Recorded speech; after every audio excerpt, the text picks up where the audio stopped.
कब्ज का जानी दुश्मन है यह एक फल। वैसे तो बड़े सारे फलों से जड़ से कब्ज ठीक हो सकती है, लेकिन आयुर्वेद के शास्त्रों में इसको मल का निर्माता बताया गया है। इस फल का थोड़ी सी मात्रा खाने से भी बड़े सारे मल का निर्माण होता है और मल फूल के बाहर धक्के से बाहर आ जाता है। क्यों? क्योंकि इसमें हाई क्वालिटी के बायोएक्टिव कंपाउंड्स होते हैं, जैसे कि लैक्टिन, फ्लेवोनोइड्स, कैरोटीनोइड्स ऐसे होते हैं। लेकिन इसके लेने की कुछ शर्तें होती हैं, जैसे कि कोई भी फल अगर हम खाते हैं तो फल अच्छी तरह से पका हुआ होना चाहिए। तो इस तरह से ये शरीफा भी, जिसे सीताफल भी कहते हैं, ये भी अच्छी तरह से पका हुआ ही होना चाहिए। देखिए ये इसके पूरे फाइबर्स मैच्योर कंडीशन में है, ये मल का निर्माण करेंगे। इसी तरह से जैसे कि अमरूद भी पका हुआ अमरूद होता है तो ये अच्छा होता है, पका हुआ केला, पका हुआ पपीता और पका हुआ रामफल। जैसे सीताफल है इसी तरह से रामफल है, ये दबाने से भी कर सकता है, ये बड़ा मीठा होता है, जैसे खजूर होते हैं ऐसे होता है। लेकिन ये फल इतना इंपॉर्टेंट क्यों है?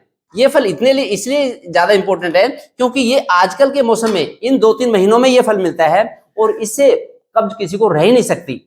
लेकिन इसके खाने के कुछ नियम है। ये शरीफे का फल कभी भी आप दूध के साथ ना लें। कई बार लोग गलती से दूध के साथ ले लेते हैं। फिर इसको लेने के 1-2 घंटे पहले, 1-2 घंटे बाद तक पानी बिल्कुल भी ना पिए, ये ध्यान रखना है। फिर इसको कभी भी शाम को सूरज छिपने के बाद ना लें, सुबह ले लें, दोपहर में ले लें। ये फल बड़ा अच्छा काम करेगा, आपके पेट की सफाई कर देगा, आपकी छोटी आंतें, बड़ी आंतें, आपका लीवर एक्टिवली काम करेंगे और स्क्वीज करके पोटी को बाहर निकाल देंगे। ये पोटी को फुला देता है, मोशन इतने अच्छे आते हैं, इससे बड़ा अच्छा रहता है। लेकिन ये मिलता ही 2-3 महीने है। जैसे पपीता पूरे साल भर मिलता रहता है, इसलिए लोग पपीते को जानते हैं कि ये कब्ज को दूर करता है, लेकिन इसको ये साल में 2-3 महीने मिलता है शरीफे का फल, सीताफल का फल। इसलिए ये बड़ा फायदेमंद है, लेकिन लोगों को इसके बारे में पता नहीं होता।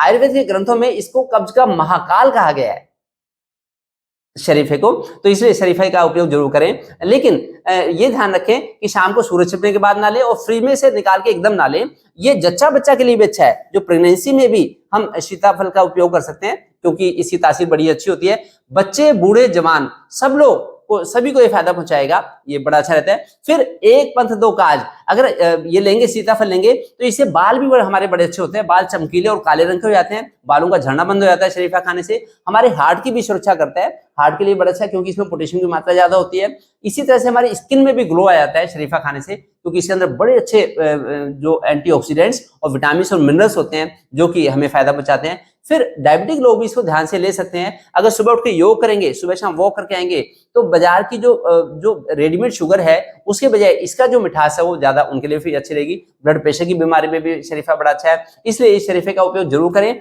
और लोगों को बताएं, लोगों को एजुकेट करें। सब लोगों को पता है कि जो पका हुआ अमरूद है वो कब्ज को दूर करता है, पका हुआ रामफल है ये भी कब्ज को दूर करता है, और पका हुआ केला, जो पका हुआ केला है तो ये भी, इसमें भी बड़े अच्छे फाइबर्स होते हैं, और पपीता तो करता ही है। वैसे थोड़ी थोड़ी मात्रा में तो सभी फल कब्ज को दूर करते हैं। कब्ज के लिए अगर फल लेने हैं तो खाना खाने से 1-1.5 घंटा पहले लें फल, उससे कब्ज दूर होगी। लेकिन ऐसी ऐसी चीज मैं चाहता हूँ आप सबको बताएं, तब आपको फायदा मिलेगा। और वैसे किस ऋतु में क्या खाएं क्या ना खाएं, इसके लिए दुनिया का सबसे अच्छा फिटनेस कैलेंडर अब लगभग तैयार हो गया है। तो आपको अगले हफ्ते उसकी पीडीएफ भी मिल जाएगी और उसकी हार्ड कॉपी भी, जो चाहे मंगा लेंगे। जैसे मैं और मेरा पूरा परिवार पिछले कई दशकों से हम लोग हमेशा फिट रहते हैं इन प्राकृतिक चीजों का ध्यान रखते हुए। मैं चाहता हूँ आप भी प्राकृतिक तरीके से ठीक हो। लेकिन कब्ज को अगर जड़ से ठीक करना है तो आपको रात को जल्दी सोना होगा, सुबह जल्दी उठना होगा, सुबह योग भी करके आए और सुबह लंबी वॉकिंग, रनिंग भी करके आए, फिर कब्ज रह ही नहीं सकती।